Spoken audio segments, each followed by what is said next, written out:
Meslek Yüksekokulumuz 2005-2006 yılında eğitim öğretim döneminde faaliyete geçmiş. O günden bu yana eğitimini sürdürmektedir. Çeşitli programlarla ilk büro yönetimi ve yönetici asistanlığı, muhasebe programı, inşaat, otomotiv programıyla başlamış. Daha sonra turizm, çocuk gelişimi, pazarlama bölümü de eklenmiş. Şu anda 7 programda aktif olarak eğitim öğretimini sürdürüyor. Bunun dışında elektrik, elektronik, baskı teknolojisi programlarımız açılmış durumda fakat henüz öğrenci almadık. Bu bir ay öncesinde de kaynak ve metal teknolojisi, mobilya ve dekorasyon programı artı bir de bilgisayar programı olmak üzere 3 program daha açtık, mütevelliyetten geçti. Buna da kısmet olursa önümüzdeki eğitim öğretim döneminde öğrenci alınacak. Okulumuzda 451 öğrencimiz var. Hazırlık sınıfı ve 1. ve 2. sınıflar olmak üzere 2 yıllık eğitim öğretim sürecimiz var.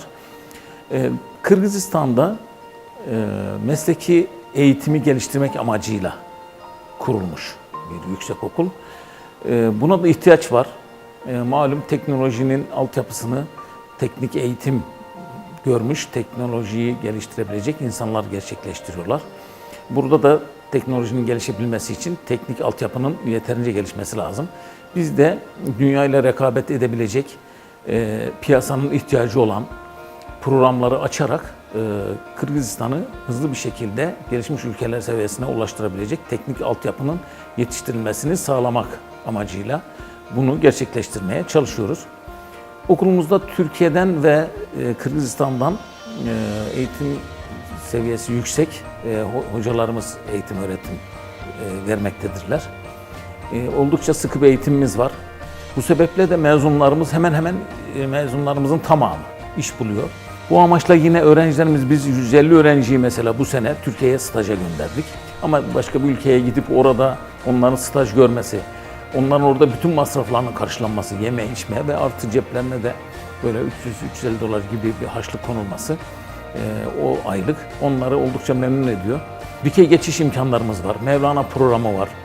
Mevlana programdan yine Türkiye'de bazı meslek yüksekokullarına öğrenci gönderiyoruz. Burada zaten Kırgızcaları var, Rusçaları var. Türkçelerini de geliştirerek, İngilizce eğitimde alarak, İngilizcelerini de geliştirerek dünyada aranan eleman oluyorlar. Daha sonra otomotiv programımızın yaptığı çalışmalar vardı. Go-kart, küçük mini araba, kampüs içi gezi aracı ve ardından da elektrikle çalışan otomobil yapıldı. Bu otomobil 70 kilometreyi 7 soma şarj ederek 5 yıl doldurma gerektirmeyen aküyle uzun vadede çalışabilen, ucuza mal ettiğimiz bir araçtı. Bunun prototipini yaptık. İnşallah bu aracı güneş enerjisiyle çalışan hale getireceğiz. Böylece öncü olmaya çalışıyoruz. Şimdi öğrenci, tabii Türkiye'deki tecrübelerimizden biliyoruz ki önemli olan öğrenciyi okulda tutabilmektir. Eğer öğrenci mutluysa okulda durur, mutlu değilse hemen dersine girer, çıkar kaçar gider. Öğrenciyi okulda tutabilmenin yollarını düşünüyoruz. Bu amaçla ayrıca üniversitemizin tabii böyle girişte hemen sağda bulunan bir mekanı olarak yüksekokulumuzun girişte ilk göze çarpan bir yer. Onun için de cazibesinin artırılması gerektiğini düşündük. Böylece bazı yenilikler yapmayı uygun gördük. Minibüsü, maşrutkayı biz otomotiv kafe haline getirdik.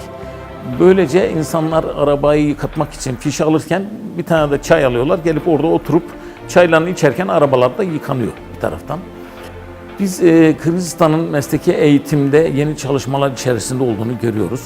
Daha fazla gençler geldikçe bunun önemini anlıyorlar. Dünyayla rekabet yapılması gerektiğini anlıyorlar.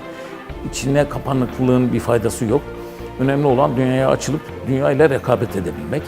Hem burada yetişen insanlar dünyanın herhangi bir yerinde rahat görev yapabilecekler. Hem de o teknolojiyi kendi ülkelerine getirip ülkelerinin gelişimine katkıda bulunabilecekler. Onun için ben her geçen gün daha iyiye gittiğini görüyorum. Bunda da bizim karınca kadar ince bir desteğimiz varsa kardeş ülke ve insanlar olarak mutluluk duyarız.